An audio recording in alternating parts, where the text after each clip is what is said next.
আমার ভাইজানেরা, ও নবী পাকের উম্মত উম্মতিরা, ও নবী দেওয়ানারা, নবী ইব্রাহিম আলাইহিস সালাতু ওয়াস সালামের বুকটা খানখান হয়ে যায় সন্তান ইসমাঈলকে রেখে।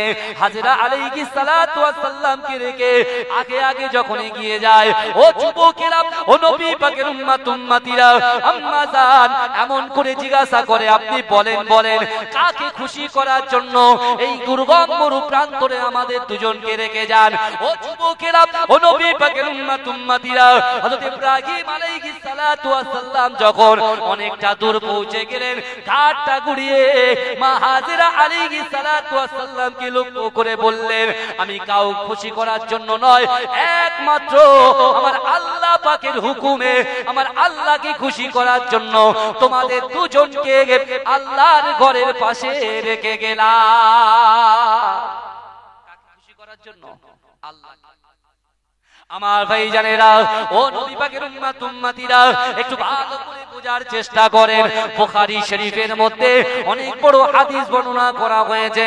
ও যুবকেরা, কিছুদিন হয়ে যাবার পরেতে আম্মা জান হাজেরা আলাইহিস সালাতু ওয়াস সালামের কাছে যে খাবার ছিল খেজুর, ও যুবকেরা, পানি ছিল, ওই পানি শেষ হয়ে যায়। খেজুর যখন শেষ হয়ে যায়, মা হাজেরা আলাইহিস সালাতু ওয়াস সালাম বড্ড চিন্তায় পড়ে যায়।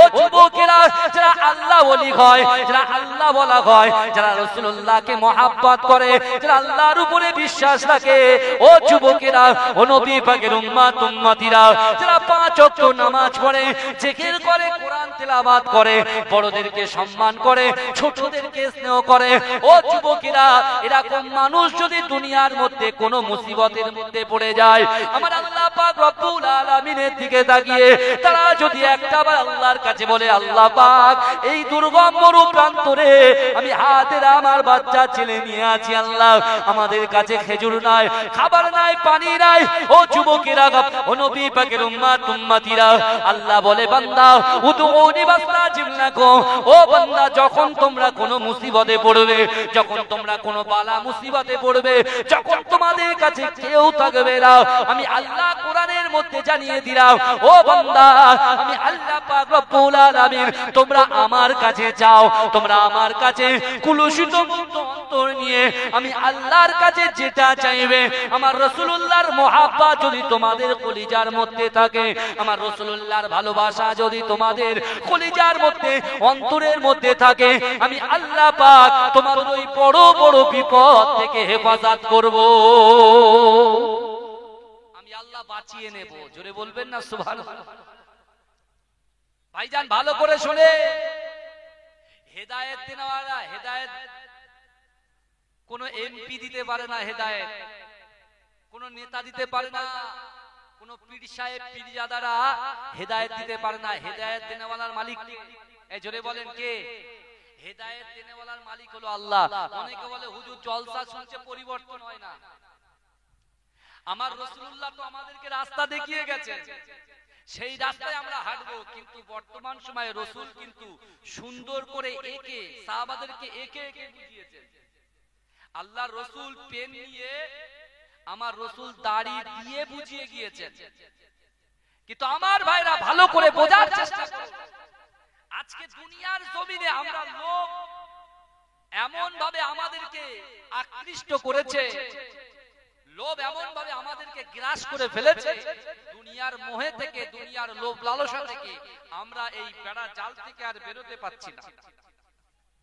যদি বলেন কেন, আপনি চিন্তা করুন, আল্লাহ পাক আমাদেরকে এই মুহূর্তে যে জায়গায় স্থান দিয়েছেন, আপনি ডান দিকে তাকান, সবুজে সবুজে ভরা শস্য শ্যামল অনেক কৃষি ক্ষেত্র জায়গা, কত সুন্দর সুন্দর ফসল আল্লাহ ফলিয়ে রেখেছেন।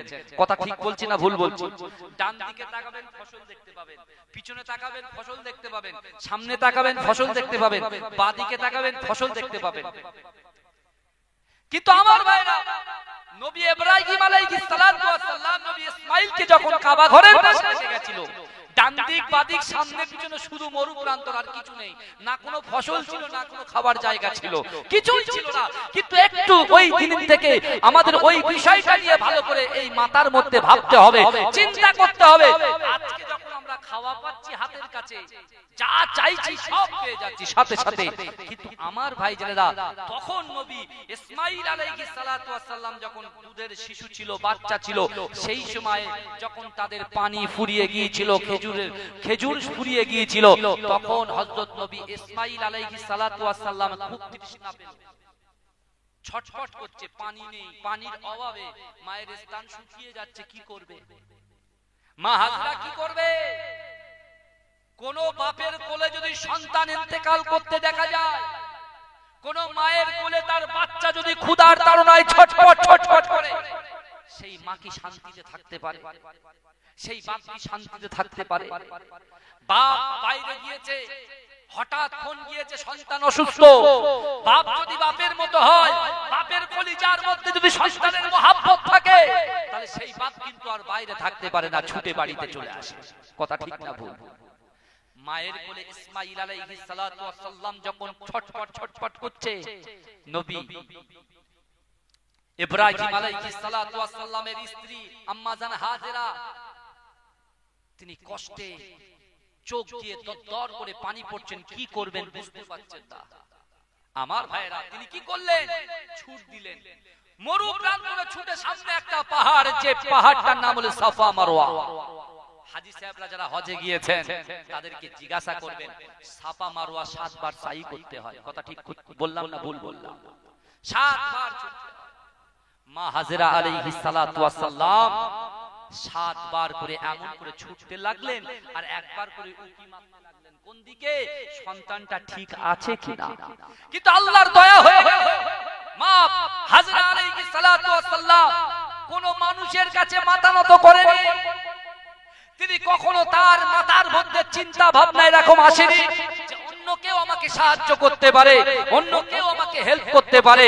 মা হাজরা আলাইহিস সালাতু ওয়াস সালাম, আল্লাহ কোরআনে বলছেন, ইয়া আইয়ুহাল্লাযীনা আমানুত্তাকুল্লাহ, ইয়া আইয়ুহাল্লাযীনা আমানু, হে আমার বিশ্বাসী ঈমানদার বান্দারা, ওয়াত্তাকুল্লাহ, আমি আল্লাহ, আমাকে ভয় করো।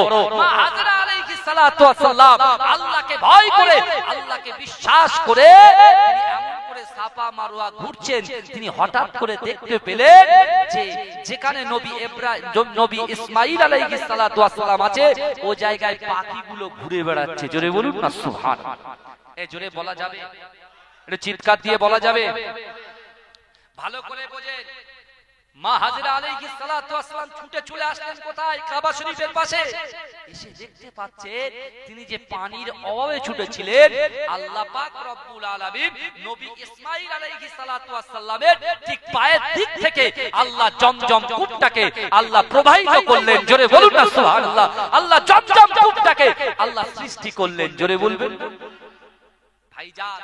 জমজম কূপ যখন পেয়ে গেলেন, আম্মা জান হাজেরা আলহামদুলিল্লাহ আল্লাহর প্রশংসা করতে করতে নিজেও পানি পান করলেন, সন্তানকেও পানি পান করালেন। জোরে বলুন। এই জোরে বলা যাবে না?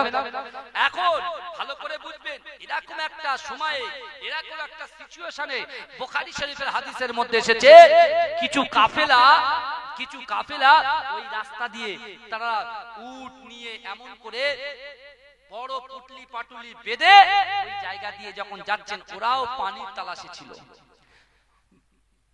দুর্গম মরু প্রান্তরে পানির তালাশে ছিল। ভাইজান ভালো করে শুনুন, রাসূলুল্লাহ সাল্লাল্লাহু আলাইহি ওয়াসাল্লাম শৈশব কালটা শোনার আগে এই কথাগুলো কিন্তু আগে আমাদের বুঝতে হবে, জানতে হবে। কারণ রাসূলুল্লাহর বিগত দিনে রাসূলুল্লাহর ওসিলায় আল্লাহ কি কি সৃষ্টি করেছেন, এটা আমাদের জানার দরকার আছে না নাই? কথা বলে। ওই কাফেলাগুলো যখন নবী ইসমাঈল আলাইহিস সালাতু ওয়াস সালামকে আর মা হাজরা আলাইহিস সালাতু ওয়াস সালামকে যে জায়গায় রাখা হলো, ওই জায়গা পর্যন্ত উপস্থিত হলো। কিতাবের মধ্যে লেখা আছে, বুখারী শরীফের হাদিস, ওই গোত্রের লোক হচ্ছে জরহুম গোত্রের। গোত্রের নাম লেখা আছে জরহুম গোত্রের মানুষ। ওই জরহুম গোত্রের মানুষেরা তারা মা হাজরা আলাইহিস সালাতু ওয়াস সালামের কাছ থেকে অনুমতি নিলেন যে আমরা কি এখানে বসবাস করতে পারি? এখানে কি বসবাস করতে পারি? হ্যাঁ, বসবাস করতে পারো। নির্দ্বিধায় তারা বসবাস করতে লাগলেন। কিন্তু বাবাজি ভালো করে শোনেন, আমার আল্লাহ পাক বান্দাকে বলছে, বান্দা বিসমিল্লাহির রহমানির রহিম, আহাসিবান নাস ওয়া ইয়াতরাকু আইয়াকুলু আমান্না ওয়া হুম লা ইফতানুন। আল্লাহ বলছে, ও বান্দা, তোমরা যারা ঈমান এনেছো, আমরা সকলে কালেমা পড়েছি লা ইলাহা ইল্লাল্লাহ মুহাম্মাদুর রাসূলুল্লাহ, সকলে বলবেন সাল্লাল্লাহু আলাইহি ওয়াসাল্লাম। আমরা সকলে কলেমা পড়েছি, কিন্তু আল্লাহ কোরআনে এই কালেমা পড়নে ওয়ালা বান্দা বান্দির সঙ্গে আল্লাহ কথা বলছেন ডাইরেক্ট কোরআনে। জোরে বলবেন, চিৎকার দিয়ে বলবেন। আমার ভাইজানেরা, ও নবী পাকের উম্মত উম্মতিরা, ও নবী দেবানরা, আল্লাহর কোরআন জানিয়ে দিয়েছে বিসমিল্লাহির রহমানির রহিম আহাসিবান নাসু মাইয়ুতরাকু আইয়াকুলু আমান্না ওয়া হুম লা ইফতানুন। ও যুবকেরা, আমার আল্লাহ পাক রব্বুল আলামিন বান্দাকে জানিয়ে দিয়েছে, ও বান্দা তোমরা যারা ঈমান এনেছো তোমরা কি মনে করো, তোমরা যারা ঈমান এনেছো তোমরা কি মনে করো আমি আল্লাহ তোমাদেরকে ছেড়ে দেব, আমি আল্লাহ তোমাদেরকে ছেড়ে দেব। ও হুম লা ইফতানুন, ও বান্দা আমি আল্লাহ কি তোমাদের পরীক্ষা করব না, আমি আল্লাহ কি তোমাদের দেখে নেব না, আমি আল্লাহ কি তোমাদেরকে বুঝে নেব না। ও যুবকেরা, ও নবী পাকের উম্মত উম্মতিরা, একটু করে ভালো করে বোঝার চেষ্টা করেন। ওই জরহুম গোত্র যখন আম্মা জান হাজেরা রাদিয়াল্লাহু তাআলা আনহার কাছ থেকে যখন পারমিশন নিলেন, ও যুবকেরা, তারা পানির তাড়নায় তারাও পাগল পারা হয়ে গিয়েছিল। আল্লাহ পাক রব্বুল আলামিন জরহুম গোত্রকে আল্লাহ পাক জামজাম কূপের পাশেতে বসবাসের ব্যবস্থা আল্লাহ করে দিয়েছিল। ও যুবকেরা, ও নবী পাকের উম্মত উম্মতিরা, এমন করে তারা নবী ইব্রাহিম আলাইহিস সালাতু ওয়াস সালামের কথা মেনে চলতো। কিন্তু আমার ভাইজানেরা, কিছুদিন যাবার পরে দেখতে পাওয়া যায় এমন করে জরহুম গোত্রের কিছু মানুষেরা আল্লাহর সঙ্গে ঠাট্টা বিদ্রুপ করে, আল্লাহকে আল্লাহ বলে সঠিকভাবে মেনে নেয় না। ও যুবকেরা, অনেকে পরনিন্দা পরচর্চা এমন করে মানুষের পিছনে লাগা, হিংসা করা, মানুষকে কতল করা। ও যুবকেরা, ও নবী পাকের উম্মত উম্মতিরা, এমন করে অসহায় দুর্গত মানুষদের উৎপীড়ন করা, নিপীড়ন করা। ও যুবকেরা, অশ্লীল কর্ম করতে লাগলেন। আল্লাহ পাক সহ্য করতে পারলেন না, আল্লাহ পাক মেনে নিতে পারলেন না। আমার আল্লাহ বলে, বান্দা আমি আল্লাহ তোরা যখন পানির জন্য তালাশ করছিলিস, আমি আল্লাহ তোদেরকে জমজম নামের কূপটা আল্লাহ দামি আল্লাহ দান করেছি, কিন্তু না না না, আমি আল্লাহ তোমাদেরকে সুন্দর করে বসবাস করার ক্ষমতা দিয়েছি, আমি আল্লাহ তোমাদের অর্থ দিয়েছি, সম্পদ দিয়েছি, ইজ্জত দিয়েছি, সম্মান দিয়েছি, কিন্তু ও বান্দা তবু আমি আল্লাহ পাক আমার দয়া থেকে নিরাশ হয়ে গিয়ে তোমরা কেন অন্য রাস্তায় হাঁটা শুরু করেছো, তোমরা কেন হিংসাটাকে বেছে নিয়েছো, তোমরা কেন পরচর্চাটাকে বেছে নিয়েছো, তোমরা কেন পিতামাতার অবাধ্যটাকে মেনে নিয়েছো, তোমরা কেন খারাপিটাকে মেনে নিয়েছো, তোমরা কেন সুদটাকে গ্রহণ করেছো, তোমরা কেন হারামটাকে গ্রহণ করেছো। ও যুবকেরা, আল্লাহ পাক রব্বুল আলামিন ওই সময়তে ওই দুদু মরু প্রান্তরের বুকেতে আল্লাহ পাক রব্বুল আলামিন একজন বড় এমন একটা নেতাকে পাঠালো। ও যুবকেরা, সেই নেতা আসার সঙ্গে সঙ্গে জরহুম গোত্রের যে সকল মানুষেরা আল্লাহকে আল্লাহ বলে স্বীকার করে না, নবী ইব্রাহিমকে নবী বলে যারা স্বীকার করে না, এমন করে সেই নেতার ভয়েতে তারা কি করেছিলেন জানেন? ও যুবকেরা, ও নবী পাকের উম্মত উম্মতিরা, যে জমজম কূপের পানি আমাদের প্রত্যেক বাড়িতে বাড়িতে আছে, ও যুবকেরা, জিলহজ মাসে যখন হাজী সাহেবরা হজ করতে যায়, ওই জমজম কূপের পানি যে পানিটা নিয়ে আসে, আমরা ওই পানিটা দাঁড়িয়ে দাঁড়িয়ে খাই, আল্লাহর কাছে সেবার জন্য দোয়া চাই।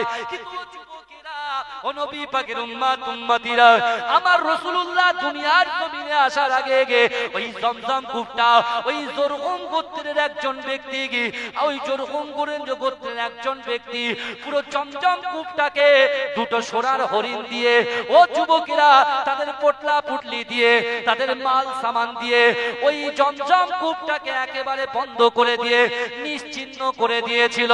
যুবকেরা, আল্লাহর জমিনে আসবে আর ওই জমজম কূপ নিশ্চিহ্ন হয়ে যাওয়া জমজম কূপটাকে আল্লাহ পাক আবার পুনরায় উদ্ধার করবে। আমার আল্লাহ পাক কার দ্বারাই উদ্ধার করবে? ও যুবকেরা, আমার আল্লাহ পাক সব কিছু নিজে মনস্থির করলে। এত অশ্লীল কাজে, বাজে কাজে নিয়োজিত হয়েছে, ইহদিনাস সিরাতাল মুস্তাকিমের পথ থেকে বঞ্চিত হয়ে কুপথের দিশায় তারা কুপথের দিশায় তারা মেতে ছিল। যেমন করে বর্তমান যুব সমাজ মোবাইলের ভিতরে মেতে উঠেছে, গেমের ভিতরে মেতে উঠেছে, ইউটিউবের ভিতরে মেতে উঠেছে। এরা বুঝতে পারছে না এখনকার দিন চলে যাচ্ছে, একদিন কিন্তু মৃত্যু হবে। ও যুবক, তুমি বাস্তবটা একটু লক্ষ্য করো। তোমার গ্রামে, তোমার সামনে পিছনে ডান দিকে বাদিকে যে সকল কবরগুলো আছে, আমাদের বাড়ির লোকগুলোই তো ওই কবরে শুয়ে আছে। এই কথা ঠিক বলছি না?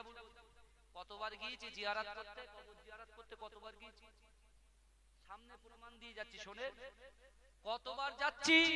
কেউ বলছে কবর জিয়ারত করা যাবে না। ও তুমি বাংলাদেশের মৌলী সাহেবের ওয়াজ শুনে কবর জিয়ারত ছেড়ে দিলে, বলে হুজুর। আর এখন তো সব ইউটিউবে জলসা শুনে সব আমল করছে, কোরআন থেকে আমল করছে না, ইউটিউবে জলসা শুনে আমল করছে। ও যুবক, ভালো করে শোনো, আল্লাহ কোরআনের আয়াতে কি বলছে, যে তোমরা যারা ঈমান এনেছো, তোমরা কি মনে করো আমি আল্লাহ তোমাদেরকে ছেড়ে দেব? আমরা খুব নামাজ পড়ি, রোজা রাখি, হজ করি, যাকাত দিই, ফিতরা দিই, দান খায়রাত করি, তারপরেও আল্লাহ বলছে বান্দা তোমরা কি মনে করো আমি আল্লাহ তোমাদেরকে ছেড়ে দেব? অহুম লা ইফতানুন, আমি আল্লাহ কি তোমাদের পরীক্ষা করব না? জরহুম গোত্রের মানুষকে আল্লাহ পরীক্ষা করেছেন না করেননি? কথা বলে। আল্লাহ তো সব দিয়েছিল ভাই। পানির অপর নাম কি? পানির অপর নাম হচ্ছে জীবন। পানি ছাড়া মানুষ বাঁচতে পারে না। কিন্তু দেখুন না, যে মরু প্রান্তরে ইব্রাহিম আলাইহিস সালাতু ওয়াস সালাম তার সন্তানকে, তার স্ত্রীকে রেখে গেলেন, আল্লাহ সেই জায়গাতে আল্লাহ জমজম কূপ, এমন কূপ আল্লাহ পাক ওখান থেকে প্রবাহিত করলো। আল্লাহ এমন কূপ আল্লাহ সৃষ্টি করলো যা আজ পর্যন্ত পৃথিবীর কোন বৈজ্ঞানিক এখনো পর্যন্ত ঠিক করতে পারেন যে পানিটা আসছে কোথা থেকে। জোরে বলুন না সুবহানাল্লাহ। আরে পানির কোন শেষ আছে? কথা বলেন, শেষ আছে? একটা টাইম কিন্তু পুরো জমজম কূপটা বন্ধ করে নিশ্চিহ্ন করে দিয়ে গিয়েছিল। আর তখনকার যে পালোয়ান এসেছিল তার নাম হচ্ছে হারেস। কি বুঝলেন? বুখারী শরীফের হাদিস। এমন তো অবস্থায় এবারে আল্লাহ পাকের নবী আসবেন, ইসমাইলি বংশে আসবেন, কিন্তু আমার ভাই জানেরা জমজম কূপটা যে উদ্ধার করতে হবে, আর রাসূলুল্লাহ সাল্লাল্লাহু আলাইহি ওয়াসাল্লাম তিনি হচ্ছেন ইমামুল আম্বিয়া, সকল নবী পয়গম্বরের সরদার। মুসনাদে আহমদের হাদিসটা খুলে দেখেন, ও যুবকেরা, রাসূলুল্লাহ বলছেন হুরিমাতুল জান্নাতু আলা আম্বিয়াই হাত্তা আদখুলাহা। দুনিয়ার জমিনে যত পয়গম্বর এসেছেন, ওই সকল পয়গম্বরদের জান্নাতে যাওয়া ততক্ষণ পর্যন্ত হারাম, যতক্ষণ পর্যন্ত আমি রাসূলুল্লাহ আগে দয়ার জান্নাতে না যাব। এই জোরে বলবেন।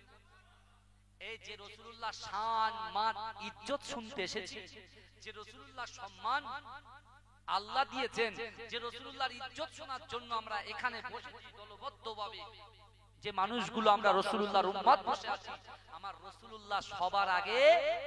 অন্য অন্য নবীদের জান্নাতে যাওয়া হারাম। সর্বপ্রথমে যতক্ষণ পর্যন্ত আমার রাসূল জান্নাতে নিজের কদমটা রাখবে না, জোরে বলে, আগে আমার রাসূল যাবে, তারপরে অন্য অন্য নবীরা যাবে। আবার দেখেন, যারা আমরা মোবাইলে ডুবে আছি, নেটের ভিতরে ডুবে আছি, সিরিয়ালের মধ্যে ডুবে আছি, আমরাও কিন্তু রাসূলুল্লাহর উম্মত। আল্লাহ আমার রাসূলুল্লাহর জন্য আমাদের শান, আমাদের মান, আমাদের ইজ্জতকে এত আলা করেছে, এত বড় করেছে। যুবক, ভালো করে শুনেন, আমার রাসূল বলছেন হুরিমাতুল জান্নাতু আলা উমামি হাত্তা তাদখুলাহা। আদম থেকে নিয়ে হযরত ঈসা আলাইহিস সালাতু ওয়াস সালাম পর্যন্ত যত পয়গম্বর আসবে, ওই সকল পয়গম্বরদের জান্নাতে যাওয়া হারাম। সেই সকল উম্মতের, আদম থেকে ঈসা পর্যন্ত যত উম্মত এসেছে, ওই সকল উম্মতের জান্নাতে যাওয়া হারাম। তাদের উম্মতের জান্নাতে যাওয়া হারাম যতক্ষণ পর্যন্ত বিশ্ব নবী রাসূলুল্লাহর উম্মত আগে দয়ার জান্নাতে না যাবে। জোরে হবে, একটু জোরে হবে না? সুবহানাল্লাহ। এত শান আমার রাসূলুল্লাহর ওসিলায় আমরা নিজে গর্ত খুঁড়ছি। আবু জেহেল গর্ত খুঁড়েছিল রাসূলুল্লাহকে মারার জন্য, কিন্তু ওই গর্ত নিজেই পড়েছে। কথা ঠিক না ভুল? কিন্তু যুবক, আল্লাহ তোমার যৌবন দিয়েছে, আল্লাহ তোমার ইজ্জত দিয়েছে, আল্লাহ তোমার অর্থ দিয়েছে, আল্লাহ তোমার পিতা মাতা দিয়েছে, আল্লাহ সন্তান দিয়েছে, আল্লাহ পাক যৌবন দিয়েছে। আজকে সেই আল্লাহর দেওয়া জিনিস নিয়ে আমরা দুনিয়ার জমিনে যার ইবাদত বندگی করব, যার পেয়ারবি করব, যার কথা মেনে চলবো, যাকে ভয় করব, সেই আল্লাহর ভয়কে দূরে সরিয়ে দিয়ে বর্তমানে মানুষকে আমরা ভয় পাই। বর্তমানে মানুষের খেল খেলছি, মানুষের কথা শুনে চলছি। কেন? চিন্তা করুন না। আপনি শিক্ষা নেবেন না জরহুম গোত্র যে জরহুম গোত্রের কোন অসহায় তারা লাঞ্ছিত হচ্ছিল, পানি পাচ্ছিল না, কোথায় তারা বসবাস করবে, তাদের বাচ্চাগুলো, তাদের ছোট্ট ছোট্ট বাচ্চাগুলো, তাদের বিবিগুলো কোথায় থাকবে, কোথায় তারা পানি পান পাবে, আল্লাহ তাদেরকে নবী রাসূল সাল্লাল্লাহু আলাইহি ওয়াসাল্লামের ওসিলায় নবী ইসমাঈল আলাইহিস সালাতু ওয়াস সালামের থাকাকালীন আল্লাহ জমজম কূপটা আল্লাহ সৃষ্টি করে দিলেন, জোরে বলবেন। কিন্তু তারপরে জমজমের মতো নিয়ামত পেয়ে তারা আল্লাহকে ভুলে গেলেন, তারা নারী নিয়ে মেতে উঠলেন, জিনায় লিপ্ত হয়ে গেলেন, পরচর্চায় লিপ্ত হয়ে গেলেন, মানুষের মালগুলো ডাকাতি করে নিয়ে নিলেন, নিয়ে খাওয়া শুরু করে শরিয়াত বিরোধী কর্মকাণ্ড করতে লাগলেন। আল্লাহ সহ্য করলেন না, আল্লাহ পাক তাদেরকেও মিটিয়ে দিলেন। কিন্তু জরহুম গোত্রের একজন ব্যক্তি সে কি করেছিলেন, জমজম কূপটার ভিতরে সোনার হরিণ দিয়ে নানান রকম জিনিসপত্র দিয়ে পুরো জমজম কূপটাকে বন্ধ করে দিয়েছিলেন। কিন্তু ওই জমজম কূপটা আল্লাহ পাক পুনরায় মিটিয়ে দিয়েছেন। আল্লাহ পাক আমার রাসূলুল্লাহ দাদু আব্দুল মুত্তালিবকে স্বপ্ন দেখালেন, হে আব্দুল মুত্তালিব তুমি জমজম কূপটাকে খনন করো। জোরে বলবেন, জোরে বলবেন। হ্যাঁ, আমার রাসূলুল্লাহর শান মান ইজ্জত কি আল্লাহ বড় করবেন? তাই আল্লাহ পাক কাকে সিলেক্ট করলেন? রাসূলুল্লাহর দাদুকে অর্থাৎ আব্দুল মুত্তালিবকে সিলেক্ট করলেন। জোরে বলবেন না আমার ভাইজানেরা, ও নবী পাকের উম্মত উম্মতিরা, ও নবী দেবানারা, একটু ভালো করে বোঝার চেষ্টা করেন। ও যুবকেরা, আব্দুল মুত্তালিব এমন করে স্বপ্ন দেখলেন, কিন্তু ও যুবকেরা সকালবেলা তার একমাত্র সন্তান হারিসকে, বড় বেটাকে সঙ্গে করে নিয়ে এমন করে জমজম কূপটা তালাশ করতে লাগলেন। কিন্তু ও যুবকেরা কোনো জায়গায় তিনি জমজম কূপটা খুঁজে পেলেন না। ও আমার ভাইজানেরা, আবার তিনি ব্যর্থ হয়ে নিজের ঘরে ফিরে গেলেন। ও যুবকেরা, আল্লাহ পাক রব্বুল আলামিন পুনরায় রাত্রে স্বপ্ন দেখালেন, ও আব্দুল মুত্তালিব তুমি জমজম কূপটাকে খনন করো। ও যুবকেরা সকালবেলা ছেলে হারিসকে সঙ্গে করে নিয়ে এমন করে জমজম কূপটা তালাশ করার জন্য ঘুরতে লাগলেন। কিন্তু ও নবী পাকের উম্মত উম্মতিরা জমজম কূপের কোনো তালাশ তিনি পেলেন না। ও আমার ভাইজানেরা, ও নবী পাকের উম্মত উম্মতিরা মনের নিয়ে যদি ঠিক থাকে, আপনি যদি আপনার খালিস আল্লাহ পাকের খালিস বান্দা হয়ে যান, আপনি যদি আপনার মনটা যদি আল্লাহর জন্য নরম হয়ে যায়, আপনার দিলটা যদি কুলুষিত মুক্ত অন্তর হয়, আপনার দিলটা যদি পরিষ্কার হয়, অবশ্যই আপনি যদি সঠিক নিয়ত করেন, আমার আল্লাহ পাক আপনার কুলুষিত মুক্ত অন্তর হওয়ার জন্য, আল্লাহ ভীরু হওয়ার জন্য আল্লাহ পাক আপনার নিয়তের জায়গাতে আল্লাহ পাক আপনার নিয়তটাকে কবুল করে নেয়। জোরে বলা যাবে? অনেক মানুষ আছে প্রচুর নিয়ত করেছেন, আল্লাহ নিয়ত কবুল করেছে, কিন্তু কারোর সাথে বলে, অনেক মানুষ আছে। আমার ভাইরা ভালো করে বোঝেন, আব্দুল মুত্তালিবের মন এত নরম, রাসূলুল্লাহ দাদুর মন এত নরম, তারই বংশে তো রাসূলুল্লাহ আসবে।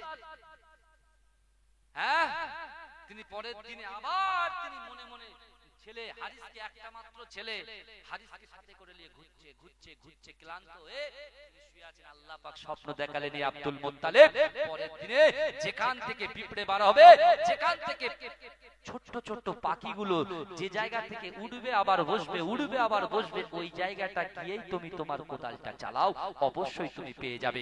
নবীর দাদু আব্দুল মুত্তালিব পরের দিন সকালবেলা ছেলেকে সঙ্গে করে নিয়ে আল্লাহর দেখানো জায়গা, আল্লাহ যেভাবে স্বপ্ন দেখিয়েছিল সেই বাস্তবে পরিণত হয়ে একটা জায়গা থেকে পিঁপড়েগুলো বার হচ্ছে। জোরে বলুন না সুবহানাল্লাহ। তিনি ওই জায়গা থেকে খনন করা শুরু করলেন। এমন একটা জায়গায় খনন করছে কুরাইশদের, যেখানে কি হতো, বলি দিত, বলি পশু এক কোপে বলি দিত, এরকম একটা জায়গা হাট হতো জায়গায়, সেরকম একটা জায়গায় তিনি যখন দেখতে পেলেন যে পিঁপড়েগুলো বেরোচ্ছে, পাখিগুলো উঠছে আর বসছে, ওই জায়গাতে হারিসকে বলল, বাবা হারিস তুমি দাঁড়িয়ে থাকো আর আমি খনন করা শুরু করি। তিনি খনন করতে ওই যে জরহুম গোত্রের যে দুটো হরিণ, সোনার হরিণ ওখানে পুঁতে দিয়ে চলে গিয়েছিল, সেই হরিণ দুটোকে খুঁজে পেল। জোরে বলুন, জোরে বলা যাবে সুবহানাল্লাহ। যখনই সোনা উঠতে শুরু করলেন, পরে কাফেররা বলছে কেন এখানে খনন করছো? আব্দুল মুত্তালিব বলছে এতদিন কোথায় ছিলে তোমরা?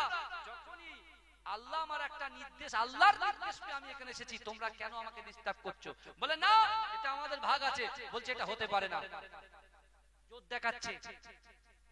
কুফারে কুরাইশরা জোর দেখাচ্ছে কাকে? আব্দুল মুত্তালিবকে। বলছে না, এ কুয়া তো আমাদের। বলছে না, এটা হতে পারে না, এটা আল্লাহ আমাকে দিয়েছে। জোরে বলুন না, এই নিয়ামতের স্বাদ তো আল্লাহ দিয়েছে। নবী সাল্লাল্লাহু আলাইহি ওয়াসাল্লামের দাদু আব্দুল মুত্তালিব, নারে তাকবীর, নারে তাকবীর, মাসলাকে মুজাদ্দিদ জামান, এই জোরে বলবেন না জিন্দাবাদ, নারে তাকবীর। পীরজাদা আবু জার সিদ্দিকী ভাইজান হুজুর কিবলা, পীরজাদা আবু জার সিদ্দিকী ভাইজান হুজুর কিবলা, নারে তাকবীর, নারে তাকবীর, মাসলাকে মুজাদ্দিদ জামান, মাজিরাই পিডাঙ্গা দরবার শরীফ। এই জলসা শ্রোতা সামিন মণ্ডলী, নারে তাকবীর, দরুদ শরীফ পড়েন, আল্লাহুম্মা সাল্লি আলা।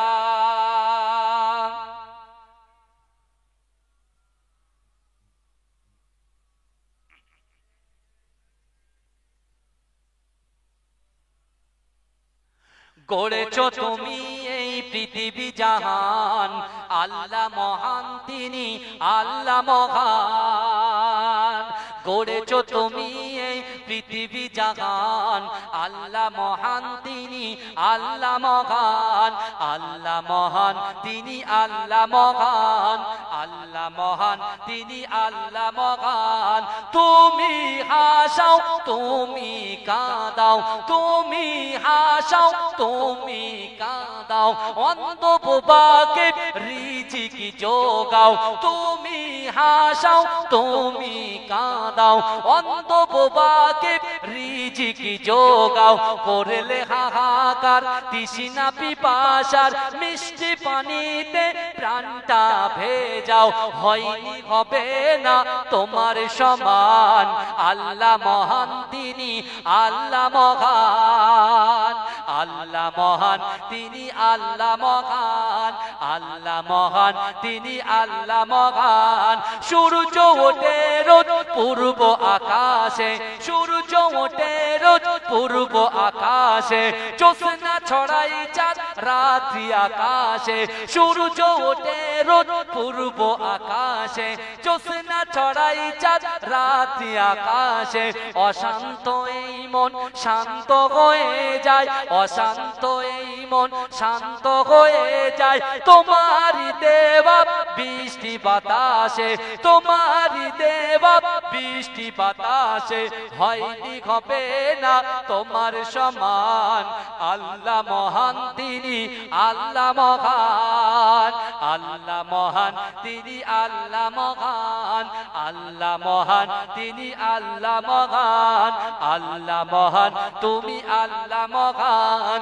তুমি বাঁচাও, তুমি মরণ দাও, তুমি বাঁচাও, তুমি মরণ দাও।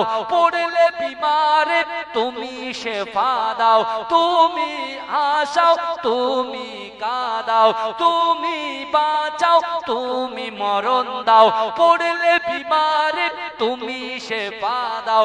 ধনী গরিব হয় তব ইশারায়, গরিব ধনী হয় তুমি যদি চাও।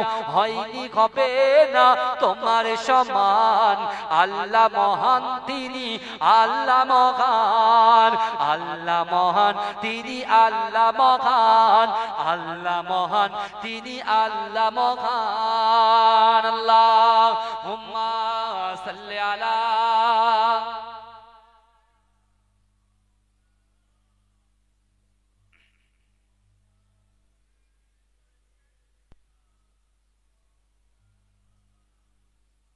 আমার ভাইজানের গাড়ি সাইড করেছেন তো? এই যুবকরা চলে যাও না, ভাইজানের গাড়ি দাঁড়িয়ে আছে, ভাইজানকে নিয়ে বসান। হ্যাঁ আমার ভাই, যে কথা আমি আপনাদের কাছে আলাপ আলোচনা করছিলাম, এই অসুবিধা নেই তো?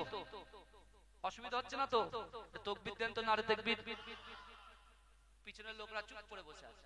আমার বাবাজি একটু গলাটা ছেড়ে বলেন, আপনার পীরের আওলাদ, এক আওলাদ এসেছেন আলহামদুলিল্লাহ, আর আমিও বসে আছি এখানে, সেই মুজাদ্দিদ জামানের খলিফার আওলাদ, বুঝলেন না? আমার প্রিয় ভাই, মহব্বতের ভাই আমার, এই চাচা জান পীর সাহেব হুজুর কেবলা একমাত্র সন্তান। আমার প্রিয় ভাই পীরজাদা আবু যা সিদ্দিকী ভাইজান হুজুর তিনি এসেছেন আলহামদুলিল্লাহ।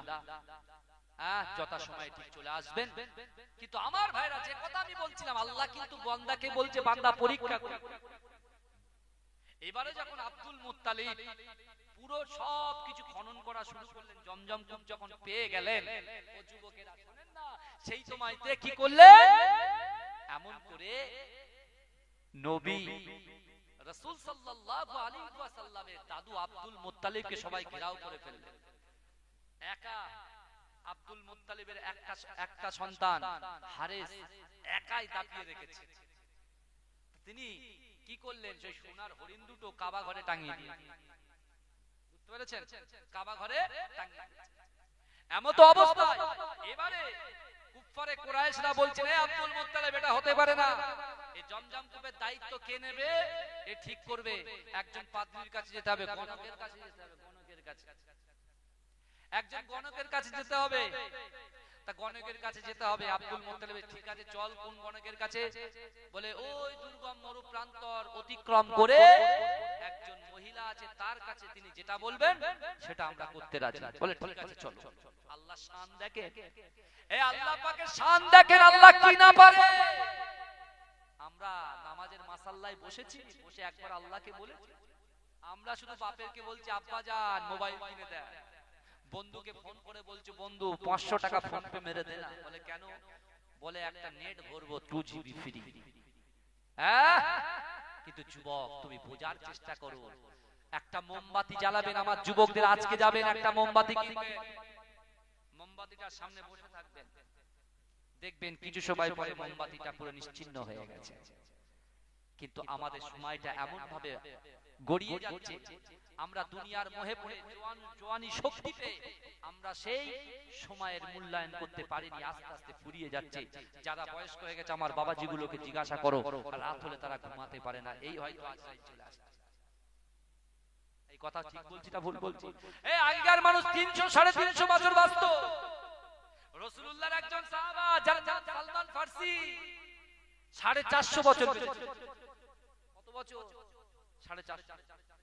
মুফতি আজম নেবলা হুজুর পীর কে রহমাতুল্লাহ আলাইহি 100 বছরের অধিক বেঁচেছিলেন। আমার দাদা ভাই মাজরাটি পীর সাহেব তিনি 100 বছর বেঁচেছিলেন। কিন্তু সেই হায়াত কি আমরা পাবো বলে মনে হয়? যতদিন এগোবে তত কিন্তু হায়াত কমে যাবে, যতদিন এগোবে হায়াত কমে যাবে। ও মায়েরা বোনেরা ভালো করে বোঝার চেষ্টা করুন, আপনার সন্তানকে আপনি সুন্দর করে ইংলিশ মিডিয়ামে স্কুলে আপনি পাঠিয়ে দিচ্ছেন, আমি বিরোধিতা করছি না, আপনি দেন তো আপনার ওই সন্তানটাকে শুধু ইংলিশই শেখাবেন, একটু আরবির জ্ঞান দেবেন না? সারা শরিয়াতের জ্ঞান তাদেরকে একটু ইনপুট করবেন না? তাদেরকে আপনি পাপা শেখাচ্ছেন, ড্যাড শেখাচ্ছেন, একবারও আব্বু আম্মু এই কথাটা বলা শেখাবেন না? কেন আব্বু আম্মু বললে কি জাত চলে যাবে? ড্যাড বললে, মম ড্যাড এই বললে কি সব পার পেয়ে যাবো আমরা? অত সহজ নয়, শরিয়াতটা অত সহজ নয়। ও যুবক তুমি শোনো, রাসূলুল্লাহর মেম্বারে যে জান্নাতের বাগানে আপনারা বসে আছেন, আজকে আমরা যত বছর বয়স পেয়েছি, এই বয়সের মধ্যে আজকের রাতে রাসূলুল্লাহর ওসিলা নিয়ে আমরা তওবা করব যে আল্লাহ দুনিয়ার জীবনে এই দুনিয়ার মোহে পড়ে দুনিয়ার লোভ লালসায় আকৃষ্ট হয়ে আমরা যারা বিগত দিনে নামাজ পড়েনি, আল্লাহ আজ থেকে আগামী কাল ফজর থেকে মৃত্যুর আগ পর্যন্ত আমাদের নামাজ আর কাজা হবে না, এই নিয়ত করে পিতামাতাকে কষ্ট দিয়েছি, আল্লাহ আর কোনোদিন কষ্ট দেব না। স্ত্রীর হক আদায় করে নি, আর হক নষ্ট করব না। স্বামীর হক আদায় করে নি, আর স্বামীর হক নষ্ট করব না। আল্লাহ আল্লাহ ক্ষমা করে, আল্লাহ আপনার কাছে ক্ষমা চাই, আমার রাসূলুল্লাহর কদমে ধুলার ওসিলা করে আপনি আমাদের গুনাহটাকে ক্ষমা করে দিন। বিশ্বাস করুন এ যুবক, আজকে দিনে যদি এই নিয়তটা কুলসিত মুক্ত অন্তর নিয়ে যদি আপনি উঠতে পারেন, বিশ্বাস করুন আল্লাহ গুনাহ ক্ষমা করে দেবে। জোরে বলুন। এরা অনেক হাদিস আছে, অনেক বড় বড় ঘটনা আছে, কিন্তু যে কথাটা আমি বলছি এই কথাটা বলবো না, অন্যদিকে যাব। নবী মুহাম্মদ মুস্তাফা সাল্লাল্লাহু আলাইহি ওয়াসাল্লামের দাদু আব্দুল মুত্তালিব কি করলেন, তিনি কিছু পানি জোগাড় করলেন, উঠে দিলেন। কারণ ওই গণকের কাছে যাবে, কারণ ওই গণক ঠিক করবে কে জমজমের দায়িত্ব পাবে আর কে পাবে না। আল্লাহর এটা সহ্য হয়? দুনিয়ার গণক, আমার আল্লাহ কি এটা সহ্য করতে পারে? আজ জাতিকে, সামুদ জাতিকে, হ্যাঁ আল্লাহ অনেক সুযোগ দিয়েছে, কিন্তু তারা আল্লাহ থেকে মুখ ফিরিয়ে নিয়েছে বলে আল্লাহ পাক তাদেরকে জমিনের ভিতরে ঘিরে দিয়েছে, শেষ করে দিয়েছে। হ্যাঁ, আর দুনিয়াতে মসজিদে আযান হচ্ছে, আমার যুবকরা সাইকেলে হ করে চলে যাচ্ছে। জুম্মার দিনে নামাজই পড়ে না, অনেক ছেলে আছে মুসলমানের ছেলে, মুসলমান বলে দাবি করে, জুম্মার দিনে নামাজ পড়তে যায় না। তুমি চিন্তা করো আল্লাহ জরহুম গোত্র কিভাবে শেষ করেছে। হ্যাঁ, আব্দুল মুত্তালিব দুর্গম মরু প্রান্তরে তার সব কুফফারে লোকদেরকে নিয়ে সঙ্গে করে নিয়ে যাচ্ছে। যেতে যেতে যেতে এমন একটা জায়গায় গিয়েছে যে জায়গাতে সবাই ক্লান্ত হয়ে গেছে, টায়ার্ড হয়ে গেছে, ক্লান্ত হয়ে গেছে। যখনই ক্লান্ত হয়ে গেছে সব বসে গেছে, বসে আর কারোর আর মন ইচ্ছা হয় না উঠতে। কিন্তু দেখতে পাওয়া যায় তাদের কাছে যে পানি সংগ্রহ করে নিয়ে গিয়েছিল, যে পানিগুলো নিয়ে গিয়েছিল, সে পানি শেষ হয়ে গেছে, পানি খতম, প্রাণ বেরিয়ে যায় অবস্থা। আব্দুল মুত্তালিব বলছে, কি গো তোমরা জমজমের দায়িত্ব নেবে আর এখনই তোমরা হাঁপিয়ে যাচ্ছ? সারা বিশ্ব থেকে মানুষ কাবা শরীফ তওয়াফ করতে আসবে, তাদের দায়িত্ব নেবে বলছো, আর একটুখানি দায়িত্ব শেষ, এইটুকু রাস্তা আসতে এখনো তো অনেক বাকি, চলো ওঠো। বলছে আমাদের পানি নিয়ে আমরা কি করে যাব, পানি পাওয়া যাচ্ছে না, পানির তাড়নায় তো আমরা শেষ হয়ে যাব। আব্দুল মুত্তালিব বলছে ওসব নয়, বলে এই নাও আমার মস্কে কিছু পানি আছে, তোমরা পান করো। আব্দুল মুত্তালিব নিজের পানির জারটাকে তাদের দিকে দিয়ে দিলেন। জোরে বলুন না, জোরে বলুন না।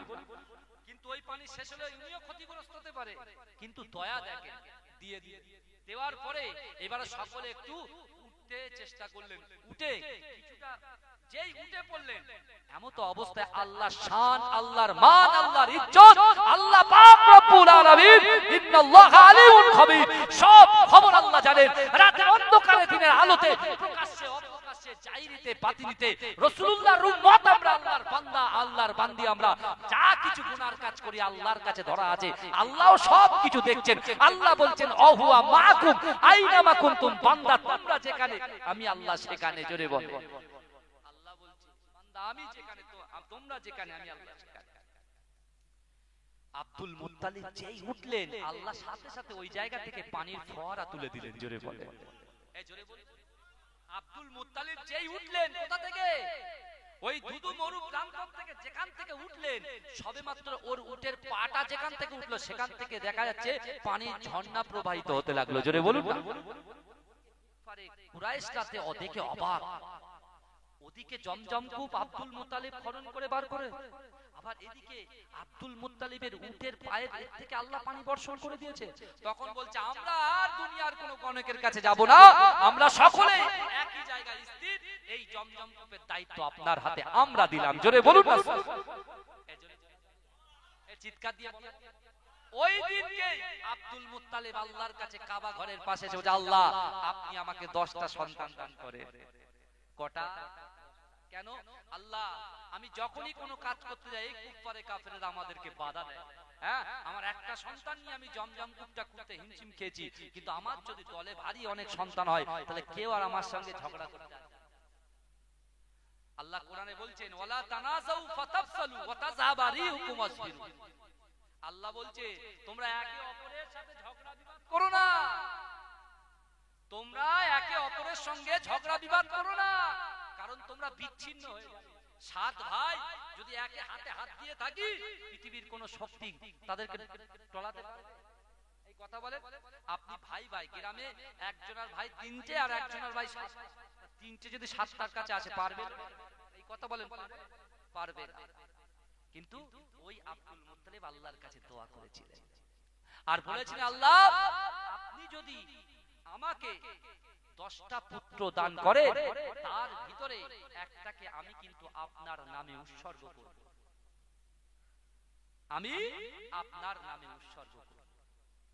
আমার ভাইজানেরা, ও নবী পাকের উম্মত উম্মতিরা, ও নবী দেবানরা, অনেক বড় ঘটনা, কিন্তু আমার ভাইজানেরা বুখারী শরীফের হাদিসের মধ্যে এসেছে আব্দুল মুত্তালিব এমন করে যখন আল্লাহ পাক রব্বুল আলামিন তাকে 10টা সন্তান দান করলেন, ও যুবকেরা, ও আমার ভাইজানেরা, এমন করে আস্তে আস্তে 10টা সন্তান যখন বড় হতে লাগলো, তারা যখন একে একেবারে বড় হয়ে গেছে।